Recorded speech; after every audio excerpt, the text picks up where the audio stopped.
ភាពគួរបងប្អូននេះមកដល់នៅព្រំកលែនហ្នឹងទៅជួបព្រំកលែនបងប្អូនយើងមកបង្ហាញសភាពនៅឥឡូវនេះម៉ោង10ថ្ងៃត្រង់ហ្នឹងនៅក្នុងកលែនឥឡូវយើងមកដល់ទឹកធ្លាក់ហើយបងប្អូននេះជាចំណងដែរនឹងសាវរីដល់បងប្អូនយើងទាំងអស់គ្នាដើម្បីឲ្យបានឃើញថាខ្ញុំមកដល់ព្រំកលែនខ្ញុំបង្ហាញបងប្អូនអញ្ចឹងហើយបងប្អូននេះឃើញយ៉ាងនេះទឹកជួសទឹកធ្លាក់ក្នុងកលែនបងប្អូននេះក្នុងកលែនអ្នកខ្លះគេជំនឿថានោះកន្លែងទឹកពោពណ៌កន្លែងពណ៌លឿងណាអាហ្នឹងជាទឹកតាំដែលហូរធ្លាក់ចុះមកតាមជាជំនឿតាមរឹងឈើឬក៏តាមអីយើងមិនដឹងទេតាមជំនឿរបស់បងប្អូននេះបើខ្ញុំមិនដឹងទេខ្ញុំគ្រាន់តែថត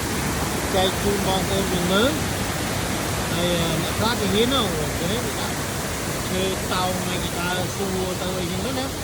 ប៉ុន្តែនេះជារឿងគ្រោះថ្នាក់ណាបងប្អូន safety first ខ្ញុំគ្រាន់តែថាថតឲ្យបងប្អូនយើងមើលពីថ្មហ្នឹងហ៎ហើយម្នាក់នោះកាមេរ៉ាមែនគេចង់អានេះគេថាថតឲ្យឃើញបងប្អូន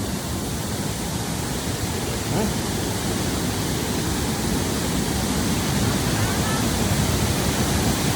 យើងមើល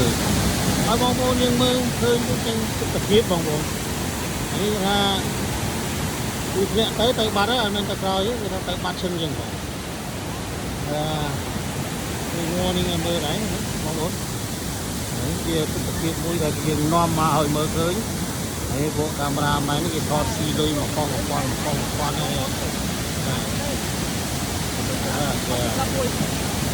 យចឹងលើនេះ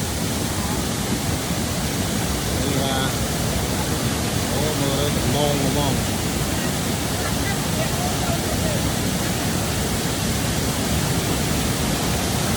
ើយលឿបងប្អូននេះថាទៅទៅទេបរងចុះ